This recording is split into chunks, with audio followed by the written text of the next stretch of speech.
I'm here to talk about waste, as in garbage, trash, litter. And it's quite interesting that we started the day with a talk on waste, right? And now as we go towards the end, we're talking about it again. So it was very enjoyable for me to listen to your talk, Harry, because it tells me that there is a growing awareness about the fact that waste is a problem. So that's a really good news.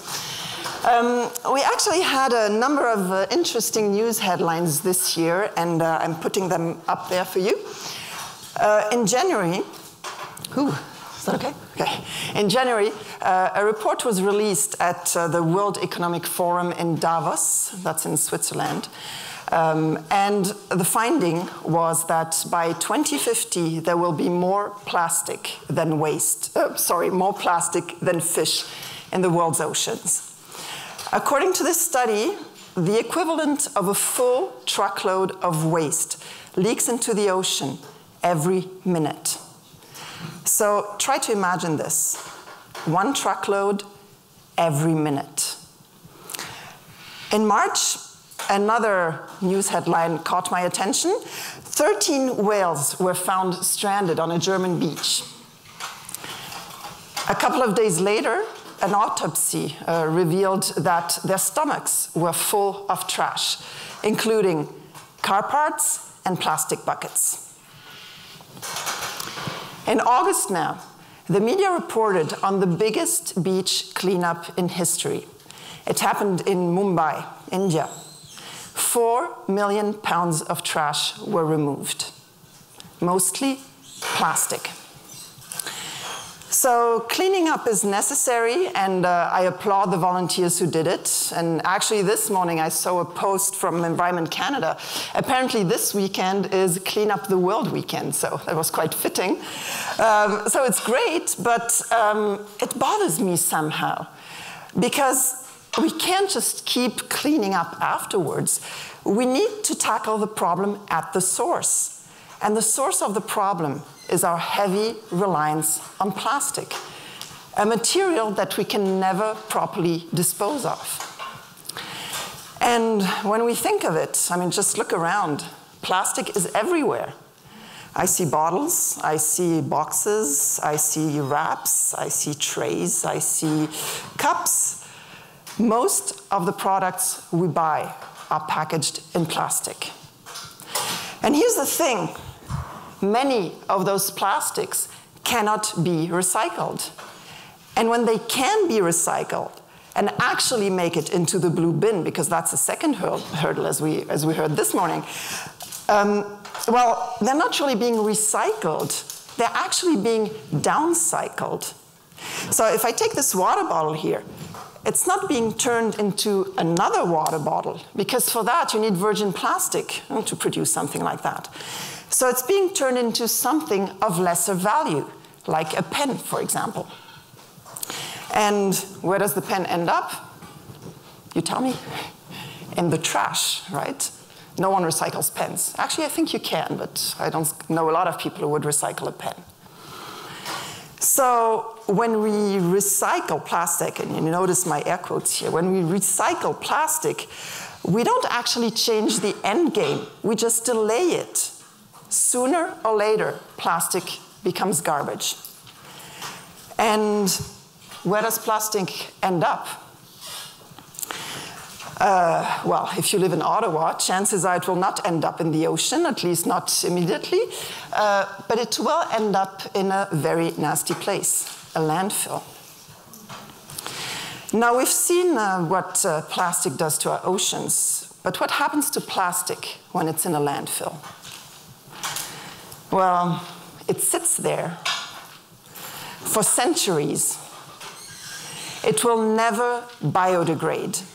But after some time, it will break down into tiny little pieces. You mentioned them this morning, microplastics, right?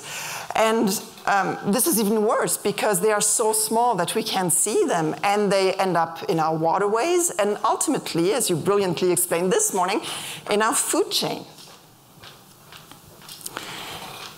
Now, I'm not telling you this because I think that the situation is hopeless.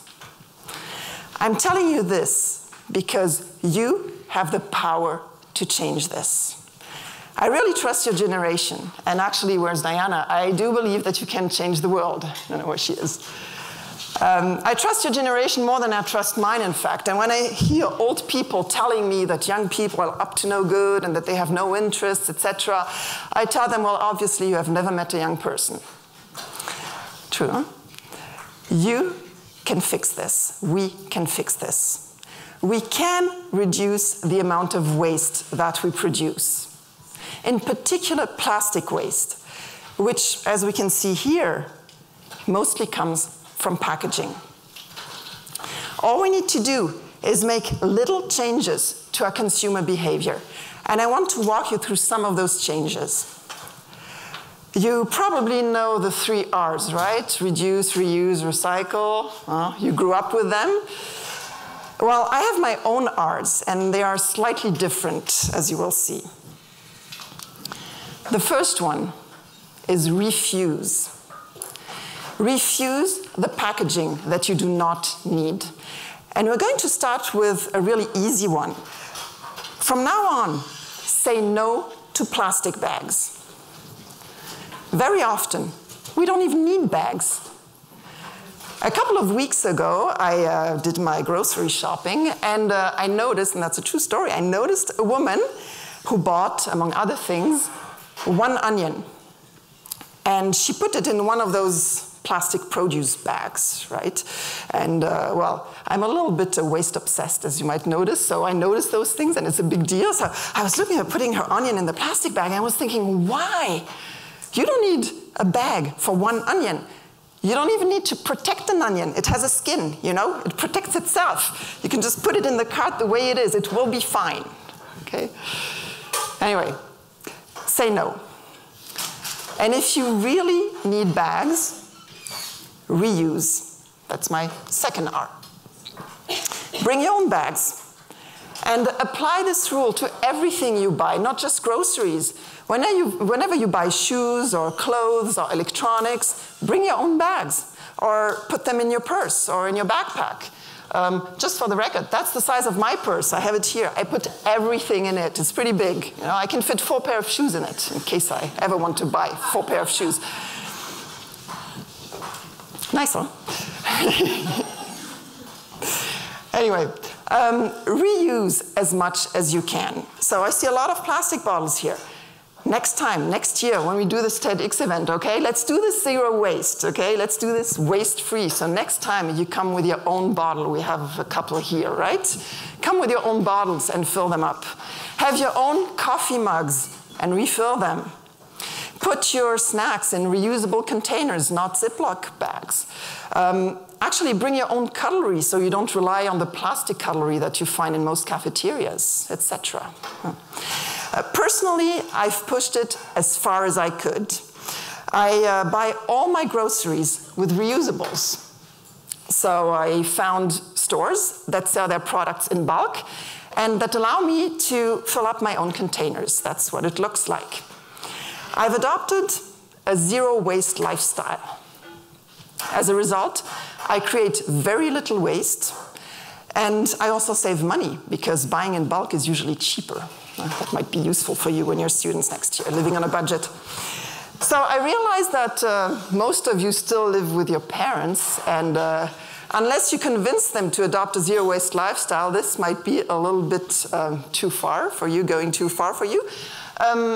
So I have a third R for you. Replace. Whenever you can, and whenever you buy packaged goods, you or your parents, try to replace plastic with a more sustainable material. Do you really need peanut butter in a plastic jar? No. Replace it with this other brand that sells it in a glass jar. Because unlike plastic, glass is a great candidate for recycling. It can be recycled over and over again without any loss in quality, which is why I didn't put the air quotes this time. It's really recycling. Do you really need meat and this for me is the worst, on a styrofoam tray with this little plastic paper cushion in between, and then you have a wrap around it. Do you really need that? No. Go to the counter and have your meat wrapped in butcher's paper, which is compostable. If you systematically, or as much as you can, if you refuse, reuse, and replace, you will create less waste. In particular, plastic waste. Where was I here? You will create less waste. And you will do something else. You will become a mindful consumer. Because that's what it's all about. I spend a lot of time thinking about the future.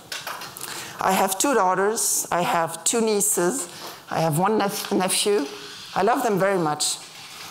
And I often wonder how this world is going to look for them and for their children.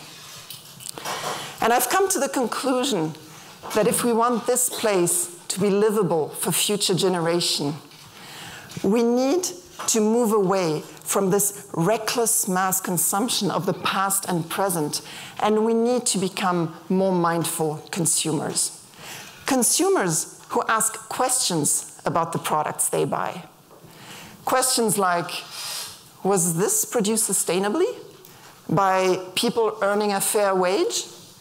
Now that I use this product, what's its footprint? Does it pollute? Does it require a lot of energy to operate? And once I'm done using it, what happens to it? Does it end up in a landfill like the one I showed you?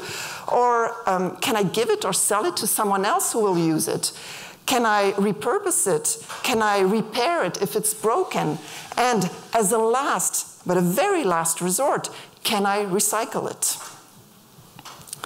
If you ask those questions, you make better choices for yourself and for the planet. And you do something else, which is hugely important. You send a message to the market. You reward those companies who produce sustainably, and you penalize those who don't, and create an incentive for them to become sustainable. You foster the green economy. I believe that it's all in our hands. You have the power to make those little changes that can make such a difference. I don't know about you, but for myself and for all generations to come, I want more of this, and I want less of this. Thank you very much.